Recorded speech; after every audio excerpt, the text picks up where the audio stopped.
Are you ready to read political theory but have no idea where to begin? The good news is you can build a wide base of knowledge that will make you more educated than 90% of people and allow you to have a massive impact on your community without spending hours slogging through dusty old political philosophy books. But first, you need to know which books are actually worth your time. So today, I'm going to show you the 5 books that have fundamentally changed the way I see the world. By the end of this video, you'll understand what it takes to massively level up your understanding of politics.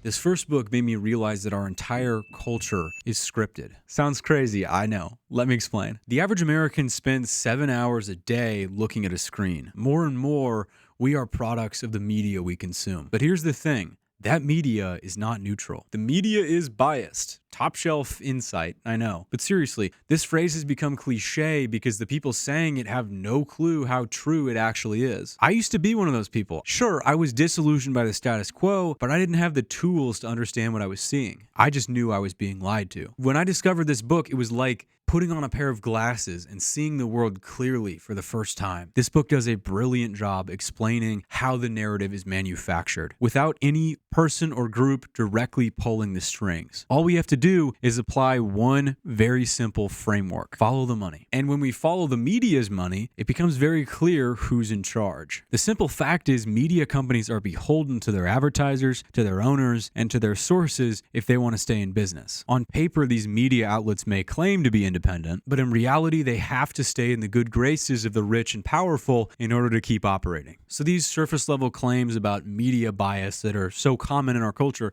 they're true. But if you bother to dig a little deeper and understand how narrative control actually functions, you'll begin to understand something quite radical. That the media is not only biased, but biased in one direction, the direction of big business and the 1%. This book not only lays out the incentives facing media companies step by step, but also explores real-life examples of this frame control in action. The first book is Manufacturing Consent by Noam Chomsky. It's a must-read for anyone who wants a peek behind the narrative curtain.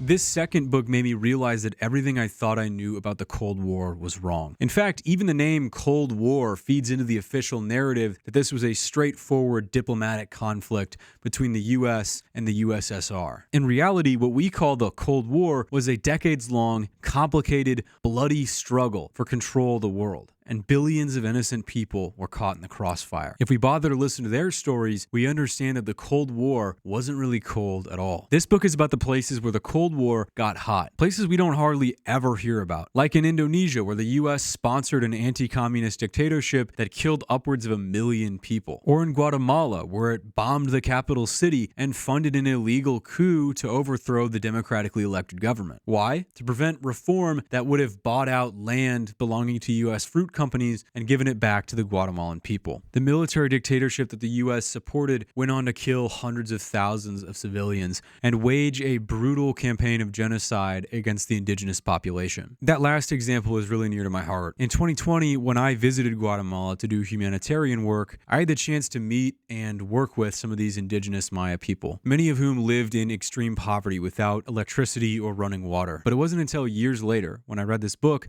that I was able to put the pieces together. What I had seen was not an exception, and it wasn't an accident either. Like millions of others in the third world, the Guatemalan people were victims of a ruthless strategy of imperial domination. After reading this book and understanding the global scope of the Cold War, I don't think it's an exaggeration to say that World War III already happened, and I witnessed the aftermath firsthand. The second book that massively shifted my perspective was The Jakarta Method by Vincent Bevins. By the way, I have a video that sort of covers this similar topic, so if you're interested, you can check that out after this.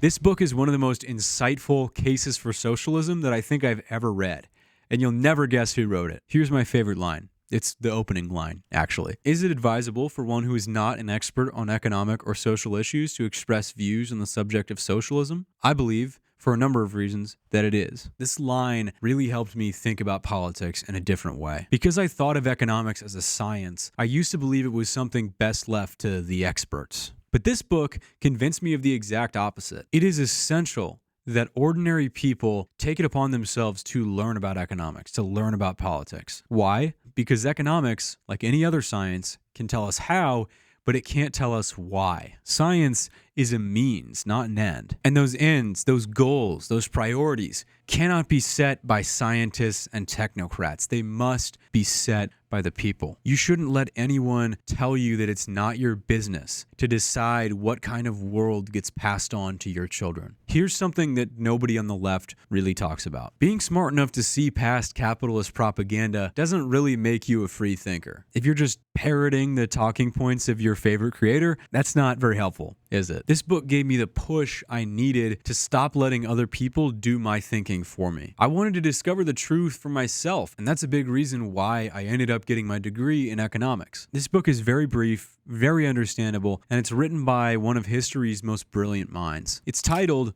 Why Socialism, and it was written by Albert Einstein.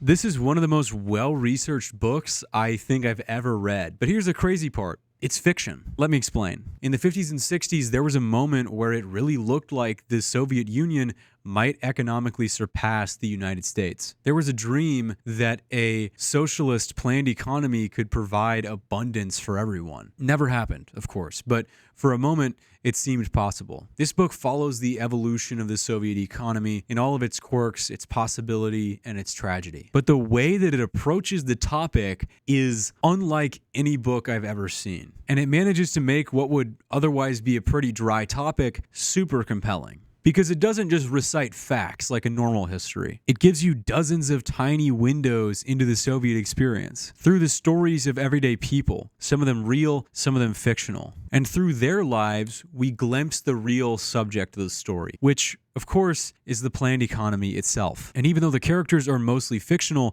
their lives trace the outlines of real historical events. Like Soviet Prime Minister Nikita Khrushchev's visit to New York City, or the democratic enclave of Akademgorodok, the planned city built for the Soviet Union's top scientists, hidden away in the forests of Siberia. This book is worth reading for the footnotes alone. It is meticulously researched. But that's not the most special thing about this book, at least for me. This book totally changed my mindset. We've been trained to think in binaries, especially when it comes to former socialist experiments. Either you accept the narrative that they were irredeemable, despotic hellscapes, or you rebel against that and you believe that they were perfect utopias, and anybody who says otherwise must simply be brainwashed. These ideas are comfortingly simple, but of course, reality is always more complicated. If you consider yourself a serious thinker, you have to be able to engage with that complicated reality. Because before we can judge something, we have to understand it. And this genre-defying book will help you understand the Soviet experience in a way that humanizes the people who actually participated in them. The book is called Red Plenty. Check it out.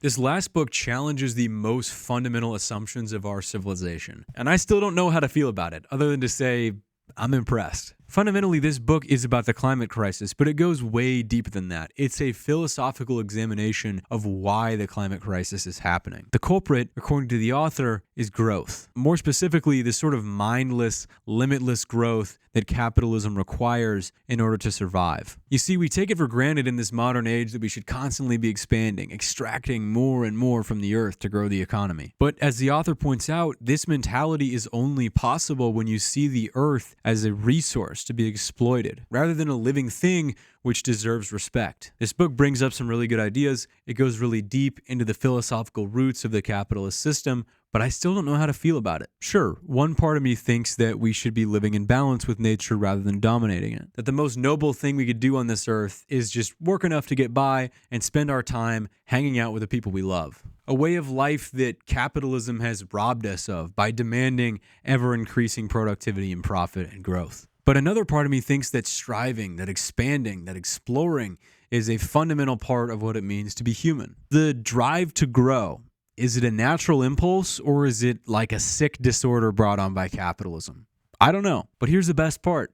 That's a good thing. The biggest obstacle that you will have to overcome on your self-education journey is feeling like you have to know everything. In reality, the more you read, the more questions you'll have. And that is a good thing. This is what separates the navel-gazing ideologues from the genuine thinkers. The tenacity to strike out into the unknown and grapple with new ideas. This book has challenged me to think big and I love that. It's called Less is More. So there's my list. There's only one problem. These books have had a huge impact on me, but if I could go back, I would not have read the books I read in the order that I did. Over the past month, I've gotten so many messages from new leftists asking me where to start. So I made a super simple reading list for beginners that will give you a wide sampling of leftist literature so that you can start thinking for yourself. If you want that free resource, you can click the first link in the description to get started on your self-education journey right now.